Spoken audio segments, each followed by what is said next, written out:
Hello Rajesh ji, कैसे हैं? अच्छा, तो आप देहरादून से हमारे पास राइट। आए थे और ये आपकी इसे पहचानते हैं कौन है? ये मैं आप ही मेरी हैं? पिक से।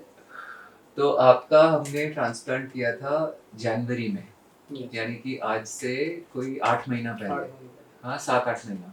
और ये आपका उस समय था, फ्रंटल बाल्डनेस था। और एज कितना है आपका? एज मेरा 40 इयर्स। 40 तो जैसे आपका हम अब पिक्चर्स में देख रहे हैं कि इस तरीके से फ्रंटल थिनिंग और बर्डनेस था। और ये साइड्स में थोड़ा टेम्पल्स पे हमने हल्का सा आपका काम किया दोनों तरफ, और ये यहाँ पर तो और मर्ज किया गया फिर आपके हेयर लाइन को अच्छे तरीके से फ्रंट से। तो फ्रंट पे जब हम देख रहे थे तो आपका ये इस तरीके से था, ये सारा जो काफ़ी पीछे तक हम यस देख सर। रहे थे खाली दिखता था। तो आपका जब हमने ग्राफ्टिंग किया तो ये इस तरीके से आपके ग्राफ्ट्स को प्लेस किया गया था फ्रंट पे। यस। और थोड़े थोड़े ग्राफ्ट्स हमने पीछे की तरफ भी थोड़े से डाले थे और हल्का हल्का टेम्पल्स पे काम किया था। तो जो आपके ग्राफ्ट ये डले हुए हम देख पा रहे हैं ग्राफ्ट्स को, यस। ये यहाँ पर, और ये थोड़ा सा टेम्पल्स पे, और ये आपका डोनर से जो एक्सट्रैक्शन किया गया था। तो एक चीज़ इम्पॉर्टेंट है कि हमने एफ यू चूज़ किया क्योंकि आपका ग्राफ्ट रिक्वायरमेंट जो है वो लगभग 2000 के दो। करीब था। और ये जो सारा बड़ा पोर्शन है ये अनसेफ डोनर जोन कहलाता है, जहाँ पर हमने टच नहीं किया। ये सारा पोर्शन हमने आपका अनटच छोड़ दिया। ओके तो सर। यहाँ से अगर ग्राफ्ट्स को निकाला जाता है, दिखते तो हैं, निकाला जाता है तो, पर ये ग्राफ्ट ज़्यादा टिकते नहीं हैं क्योंकि ये अनसेफ जोन में कहलाते हैं। तो अभी हम जो देख रहे हैं वो तो बहुत सुंदर नज़र आता है देख के। बाल काफ़ी अच्छे। कोई कहता तो नहीं है कि आपने नो नो ट्रांसप्लांट सर, करा है? नहीं नहीं सर, किसी को पता नहीं चलता? नहीं नहीं ऐसा नहीं किसी आपको को। अपना नया लुक कैसा लगता है? हाँ, अच्छा लगता है। अच्छा लगता है। तो लगभग क्या एक्सपीरियंस रहा था ट्रांसप्लांट का, और कितने दिन में आपके बाल आने शुरू हो गए थे? अच्छा रहा था सर। हमारे मेरे बाल 1 मंथ में स्टार्ट हो गए थे दिखने। हम्म। रीग्रोथ हो वो रहा तो शेडिंग फेज भी आया था। हाँ, होगा, फिर थोड़ा गिर गए सा। होंगे थोड़े, या नहीं आया खास? नहीं, सेटिंग फेज तो नहीं आया। बस जब उसके बाद से 1 मंथ के बाद 1 से मंथ थोड़ा के बाद थोड़ा से ग्रो करते ग्रो रहते करते चला हैं। गया। तो बस अभी वही आपने है। हमने आपको ट्रांसप्लांट के बाद मिनॉक्सिडिल भी दिया था लगाने के लिए। मिनॉक्सिडिल मुझे रिएक्ट कर रहा था सर, तो मैंने इचिंग हो उसे। रही थी आपको? इचिंग बहुत ज़्यादा, स्वेलिंग हो जा रही थी। स्वेलिंग यहाँ पर? हाँ, इचिंग हो जा रही थी पूरे फेस। स्कैल्प में? स्कैल्प में इचिंग हो रही थी और वाइट वाइट से वो बन जा रहे थे। फ्लेक्स बन रहे थे? फ्लैक्स। तो फिर हमने आपको एक हेयर आर्ट किट दी थी, जो जो hair multivitamin kits kit use है, कर रहा हूँ रेगुलर वो में। यूज़ कर रहे हैं। हाँ, 8 मंथ हो गए। 8 मंथ्स हो गए। पर आपको हमने फिनेस्टाइड नहीं दिया, आपने वो यूज़ नहीं किया? फिनिस्टाइड आई थिंक मैंने 5 डेज या 5 डेज ही यूज़ किया होगा, मतलब 5 टाइम यूज़ किया कब? होगा बिफोर 1 मंथ। पिछला? हाँ, पिछला। फॉल हो रहा था आपको? हाँ, फॉल हो रहा था। आई थिंक मुझे थोड़ा थोड़ा लग रहा था कि हल्का फॉल हो रहा है, ये छोटे छोटे बाल कुछ इस साइड से या थोड़ा सा? फ्रंट से। हाँ, आप अभी बता रहे थे आपकी फैमिली में कोविड का आपके ब्रदर को रहा मेरे था। ब्रदर आप को हॉस्पिटल में साथ रहे थे, बट आपको ऐसा कोई सिम्टम आया नहीं सिम्टम्स था? आया नहीं। ओके। ये अभी जो आप फॉलिंग बता रहे हैं, ये अभी भी हो रहा है आपको, या आप रुक सा गया, कम हो गया? ये अब कम हो गया है, बट वही है कि ऐसा लगता है, मुझे फील होता है कि जो न्यू बाल ग्रोथ कर रहे हैं कोई छोटे छोटे, वो थोड़े से फॉल हैं, मतलब बहुत ज़्यादा भी नहीं है। बट जो भी ये जो बढ़ा हुआ है। ट्रेंड था, क्या हाँ, ये वो नहीं है। अब कम हो रहा है थोड़ा हाँ, सा? वो। तो ये हो सकता है कि आपको पोस्ट कोविड हेयर लॉस हुआ हो। शायद, मतलब कई बार बहुत लोगों को सिम्टम नहीं रहे, बट जब आप इतना साथ में है, पास में है, तो संभावना रहती है कि आप इन्फेक्शन कैच कर लें। ज़रूरी नहीं है कि सिम्टम्स आए, ज़रूरी नहीं है कि टेस्ट में आए, फॉल्स नेगेटिव भी रहता है। बट येस, टीलोजेन इफ्लूवियम नाम की शेडिंग होती है इन बालों की कभी कभी। ये अगर कोविड अप्रैल में हुआ था तो शेडिंग आपको हो सकता है ये हो मार्च, ओ सॉरी, ये शेडिंग हो आपको जून जुलाई जुलाई के आसपास। तो टाइम पीरियड तो वही लगभग आता है जो हम देख रहे हैं। कोविड क्या अप्रैल में हुआ था आपके ब्रदर को? अप्रैल में। अप्रैल में ना, हाँ, तो ये उसी पीरियड पे बैठता है। हम्म। तो अब क्या है कि जैसे हमने आपका ट्रांसप्लांट के साथ एक पीआरपी किया था, यस और सर। अब 8 महीने के करीब हो गए हैं। तो एक पीआरपी अब हम चाहेंगे कि थोड़ा सा और रिपीट करें, क्योंकि आपके जो पीछे के बाल हैं यहाँ पर हमने कुछ ट्रांसप्लांट वगैरह नहीं यस। किया। पर ये क्राउन पोर्शन भी जैसे हम आपका देख रहे हैं, एक बार ज़रा टर्न अराउंड देखें, एक बार ज़रा घूम जाए हल्का सा। और ऊपर की तरफ देखें। ठीक है। तो अगर हम देखें तो क्राउन पोर्शन आपका उस स्थिति से रिलेटिवली थोड़ा थोड़ा। ठीक दिख रहा है, बेटर दिख रहा है। तो ये और जबकि आप मिनॉक्सिडिल और फिनेस्ट्राइड दोनों नहीं यूज़ कर रहे हैं, सिर्फ न्यूट्रिशनल सप्लीमेंट्स यूज़ कर रहे हैं, और हमने थोड़ा पीआरपी जो किया था। यस आपके केस में एक अच्छी बात ये है कि आपकी एज 40 इयर्स है, तो 40 इयर्स के एज तक आप काफ़ी बड़ी संख्या में अपने सर पे बाल बचाए हुए हैं ऑलरेडी। तो इसका मतलब अगर डिजीज़ के जो प्रोग्रेशन जो है वो थोड़ा स्पीड बहुत ज़्यादा नहीं है उस तरीके से देखें तो ऐसी स्थिति में जिन लोगों का भी यंग एज पे ट्रांसप्लांट होता है, उनके केस में हो सकता है ज़्यादा दवाइयों की ज़रूरत हो सस्टेन करने के लिए, बचाने के लिए। और बाकी तो आपका ग्रोथ देख के तो मज़ा ही आ गया, हम तो बड़े ग्रोथ खुश तो हुए, अच्छी दिख रही है। आप यंग भी फील, मैं तो देख रहा हूँ आप काफ़ी यंग लग रहे हैं आप पहले से, कॉन्फिडेंट हो जाता है आदमी। कॉन्फिडेंट हो जाता है, क्योंकि यहाँ तो आप काफ़ी कमज़ोर और थोड़े ऐसे दिख रहे थे। अब 2-3 चीज़ें और हम कर सकते हैं आपके, जैसे चेहरे पर भी आप ये देख रहे हैं आपके फिक्स लाइंस जो ये हैं, यस तो ये फिक्स लाइन जो होते हैं, एक फ्रंटालिस नाम की मसल होती है जिसके कॉन्ट्रैक्शन से बनते हैं ये ऊपर। तो ये शुरू में तो सिर्फ मसल के कॉन्ट्रैक्शन जब आप एक्टिवली करते हैं तब आते हैं, और बाद में ये क्या होता है, ये फिक्स हो जाते हैं वहाँ पे, ओके आपके अब वो फिक्स हो गए हैं। अगर आप ध्यान देंगे तो आपके ये जो ये इसको ये फ्राउनिंग बोलते हैं ऐसे करके, आप देखें ये आपकी यहाँ पर फिक्स 2 लाइन दिखती हैं। तो अगर हम ये थोड़ा रिलीज करें तो इसमें बहुत मेजर बदलाव आ जाते हैं और ये आपका रिलैक्स्ड लुक देता है। इसी तरह आपके क्रोस फीट भी हैं, अगर साइड में हम देखें ये भी आपके फिक्स्ड, ये देखिए ये, तो ये दोनों तरफ आपके ये देखिए ये जो फिक्स लाइंस आ गए, तो ये भी मसल कॉन्ट्रैक्शन से बनते हैं। ऑर्बिक्युलरिस ऑक्यूलाई करके एक मसल होती है जो कॉन्ट्रैक्ट करने से बनते हैं। तो हम एक ट्रीटमेंट करते हैं जिसको बोलते हैं बोटॉक्स, उससे क्या होता है ये रिलीज होते हैं, बट जो फिक्स लाइन बन चुकी हैं ऑलरेडी वो ठीक नहीं होंगी, पर ये और गहरी होनी रुक जाएंगी। जो बहुत फाइन लाइन होगी वो फेड आउट हो जाती है। दूसरा आपका जो एक समस्या दिखता है, जैसे देखो आपका एज 40 ईयर्स है, मेरा एज 45 ईयर्स है, ठीक है। मैंने, अच्छा, और मज़े की बात, आपने भी ट्रांसप्लांट करा हुआ है और मैंने भी ट्रांसप्लांट किया हुआ है। हम दोनों ने ही सत्या क्लिनिक पे ट्रांसप्लांट करा है और दोनों ने ही एफयूई मेथड चूज़ किया हुआ है।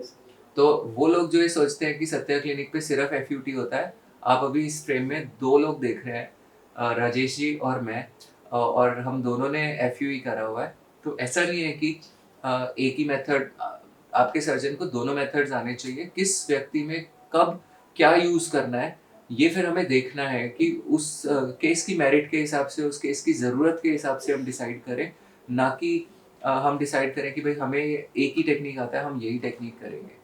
दूसरी एक बड़ी इंपॉर्टेंट, अच्छा दूसरा फ़र्क जो एक फ़र्क है हमें स्किन पे, मैंने बोटॉक्स लिया हुआ है मैंने थोड़े फिलर भी किया हुआ है, तो जिससे मैं वैसे आपको 45 ईयर्स का लगता हूँ देखने में तो ये थोड़ा सा काम अगर हम आपके फेस पे करें। और एक मज़े की चीज़, अगर मैं आपको यहाँ से लिफ्ट देता हूँ फिलर से, तो आप देखेंगे कि आपके जो ये स्कार्स हैं जो ये कम दिखेंगे, तो एकदम एक बेहतर यंगर लुक होता है। और इतना होता है कि यदि मैं आपके हाफ साइड पे करूँ और हाफ साइड पे अभी ना करूँ, तो उस हाफ साइड में आप इतना ग्रॉस चेंज देखते हैं दोनों तरफ में कि आपको पता चल जाता है कि इतना चेंज आ गया, एग्जैक्टली, और ये ऑन द स्पॉट दिखता है चेंज। तो ये बिल्कुल एकदम बड़ी अच्छी टेक्निक है। सो अब हम देखने जा रहे हैं, ये ट्रांसप्लांट का ग्रोथ है और ये काफ़ी बढ़िया और काफ़ी नेचुरल दिख रहा है। अगर हम क्लोजअप भी देखें, थोड़ा ऊपर करते हैं, तो आप अगर हेयर लाइन को बहुत ध्यान से देखें तो ये इतनी सुंदरता के साथ क्रिएटेड हेयर लाइन है कि आप नहीं कह सकते कि ये ट्रांसप्लांट हो रखा है।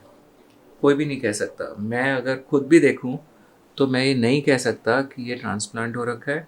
It looks awesome, it looks beautiful. आप देखें ये सारी जो आप ट्रांसप्लांट देख रहे हैं, ये पूरा का पूरा बहुत खूबसूरती, बहुत सुंदरता के साथ किया गया है, जो उनके फेस पे और उनके एज के हिसाब से बहुत बढ़िया दिखता है। तो ये सारे जो पोर्शंस थे जहाँ पर आप देख रहे हैं, ये ट्रांसप्लांटेड हेयर है, ये सब ट्रांसप्लांटेड हेयर है, ये सब ट्रांसप्लांटेड हेयर है, ये सब ट्रांसप्लांटेड हेयर है। ये ग्राफ्टिंग 2000 ग्राफ्ट्स हैं जो फ्रंट पर किए गए हैं, थोड़ा बहुत बीच में डाला गया है। अब एक और इम्पॉर्टेंट चीज़ जो मैं यहाँ पर बताना चाहूँगा, आप अगर देखते हैं, एक बार थोड़ा सा पास आएंगे, आप देखें कि ये जो पोर्शंस हैं जहाँ पे ट्रांसप्लांट नहीं किया, ये पोर्शंस पे थोड़ी थिनिंग है। अगर ऐसे पेशेंट में यदि फिनेस्ट्राइड खिलाया जाता है तो हम क्या पाएंगे कि ये सारी चीज़ें भर जाएंगी बहुत अच्छे तरीके से, मतलब बहुत ही बढ़िया तरीके से, ये सब खूब डेंस हो जाएगा, ये बहुत ज़्यादा। और ये आप देखेंगे कि ये जो पोर्शन है यहाँ पर हम कंघा भी फेरेंगे तो आप जो देखते हो ना यूट्यूब पे वीडियोस और वो कि रिजल्ट दिखा रहे हैं और कंघा भी नहीं निकल रहा है, ऐसे ऐसे करके दिखाते हैं, यूं यूं करके, वो सब फिनेस्ट्राइड वाले ग्रोथ होते हैं, जब कि यहाँ पर खूब सारी फिनेस्ट्राइड की वजह से ग्रोथ आ जाती है। तो कभी भी आप ध्यान भी देंगे, देखें आगे आगे जो ये ट्रांसप्लांट है ये सारा इतना सुंदर और नेचुरल दिख रहा है, और इसके अंदर रत्ती भर भी फिनेस्ट्राइड का रोल नहीं है। इनफैक्ट राजेश जी ने तो मिनॉक्सिडिल भी यूज़ नहीं किया हुआ एलर्जी के चलते, तो उसका भी कोई रोल नहीं है। तो ये जो ग्रोथ फिनेस्ट्राइड 3 चीज़ें करता है जब आप फिनेस्ट्राइड खाते हैं, मैं बार बार बोल रहा हूँ ये बहुत इंपॉर्टेंट है। एक, वो ये सारा पोर्शन भर देता, तो वो लोग जो जब रिजल्ट्स देखते हैं और रिजल्ट्स को देख के कंपेयर करते हैं और फिर कमेंट भी मारते हैं और बोलते हैं कि देखो जी आपने वहाँ डेंसिटी नहीं दिया, आपने पूरा नहीं किया, उन लोगों को ये समझना चाहिए कि वो फिनेस्ट्राइड वाले पेशेंट के रिजल्ट्स बिना फिनेस्ट्राइड वाले पेशेंट के साथ बिल्कुल कंपेयर नहीं कर सकते। अगर कर रहे हैं तो वो खुद ही अपने आप को धोखा दे रहे हैं। दूसरी चीज़ जो फिनेस्ट्राइड करता है वो ये कि यहाँ पर भी जो मिनिएचराइज हेयर होते हैं उन मिनिएचराइज हेयर को वो थोड़ा सा थिक कर देता है, बट फिर भी ये सॉफ्टर हेयर होते हैं, तो बीच के जो गैप्स होते हैं जो दिखते हैं ट्रांसप्लांट के बाद, वो इन गैप्स को और ज़्यादा खूबसूरती से फिल कर देता है। अब आप देखें इनके, राजेश जी के तो कोई गैप भी नहीं दिख रहे, एकदम बढ़िया परफेक्ट ग्रोथ दिख रहा है। और अगर फिनेस्टाइड खाया होता तो ये और ज़्यादा परफेक्ट, और ज़्यादा नेचुरल, और ज़्यादा बढ़िया दिखता। पर जब हम काम बिना फिनेस्टाइड के भी कर सकते हैं अच्छे तरीके से, बहुत नेचुरल लुक, तो उसकी कोई बहुत बड़ी आवश्यकता नहीं है। तीसरी चीज़ जो फिनेस्टाइड करती है वो ये करती है कि आपके जो एग्जिस्टिंग आई मीन जो ट्रांसप्लांटेड हेयर है उनकी थिकनेस को भी कुछ हद तक बढ़ा देती है और वो और ज़्यादा थिक लगने लगता है। तो जब भी ट्रांसप्लांट किया जाता है ये बहुत इम्पॉर्टेंट है, आप देखें, आप डिस्कस करें अपने ट्रांसप्लांट सर्जन से कि भाई क्या स्ट्रैटेजी है अब मेरे बाल सस्टेन करने के लिए। तो अगर स्ट्रैटेजी में सिर्फ एक ही चीज़ है भाई फिनेस्टाइड खानी है आपको, तो फिर आपको शायद थोड़ा सोचना चाहिए, देखना चाहिए कि, और ऐसे क्लिनिक्स के जब आप रिजल्ट्स देखते हैं तो फिर बोलूँगा यही 3 चीज़ें ध्यान रखनी है कि एक, ये जो सारे पोर्शन है जहाँ ट्रांसप्लांट नहीं हुआ वहाँ भी पूरे बाल उगे हुए हैं, पूरे घने हुए हैं, बढ़िया तरीके से संभल जाओ, देखो उसको। 2, ये जो हेयर लाइन दिखती है, जो खूबसूरती से दिखती है, वो वास्तविकता में उतनी नहीं है। ये पेशेंट जब फिनेस्टाइड छोड़ेंगे तो उनको पता चलेगा कि वहाँ पे बीच में काफ़ी सारे गैप्स हैं जो अब उतने नहीं दिख रहे just because of the medicine. तो ये चीज़ें इंपॉर्टेंट हैं, इनको ज़रूर समझें। हर पेशेंट पे एक चीज़ नहीं फिट होती है, one shoe does not fit all. Her patient के लिए इंडिविजुअल स्ट्रैटेजीज बनाने की आवश्यकता होती है। और एक हम नज़र अब डालते हैं डोनर एरिया पे, प्लीज टर्न अराउंड। अब जैसे ये जो पोर्शन है हम देखें तो थोड़ा यहाँ पर मुझे लगता है इनको पोस्ट कोविड हेयर लॉस भी थोड़ा बहुत रहा है थ्रू आउट, तो वो इम्प्रूव करना चाहिए। आज हम एक पीआरपी करेंगे। ये राजेश जी का डोनर एरिया है, अगर हम देखें तो ये डोनर एरिया जहाँ से हमने 2000 ग्राफ्ट निकाले।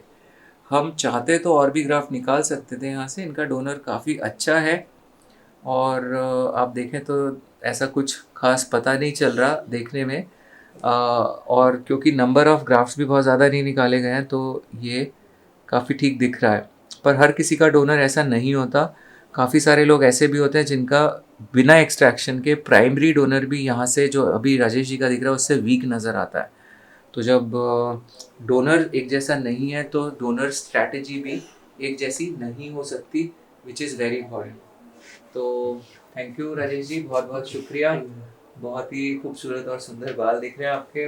Thank you so much, thank you. अब एक और इम्पॉर्टेंट चीज़, जैसे कि शायद आपने अगर देखा हो, सुना हो, मोस्टली जितने पेशेंट्स के ट्रांसप्लांट्स होते हैं उन सब पेशेंट्स को फिनेस्ट्राइड ज़रूर शुरू कर दी जाती है पोस्ट ट्रांसप्लांट।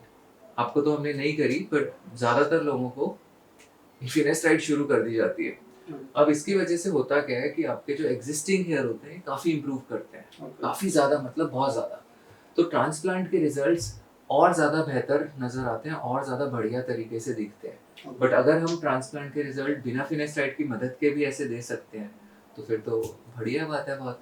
तो चलिए, मज़ा आ गया आपकी ग्रोथ देख के, हम बड़े खुश हैं। और बहुत बहुत शुक्रिया आपका, आप अपना एक्सपीरियंस शेयर करने के लिए। आप कुछ मैसेज देना चाहेंगे, अगर कुछ बोलना चाहेंगे तो प्लीज़ बोल सकते हैं। ये मैंने सत्या में हेयर ट्रांसप्लांट कराया और सर ने मेरा हेयर ट्रांसप्लांट बहुत अच्छे से किया और मैं अपनी ग्रोथ से बहुत हैप्पी हूँ।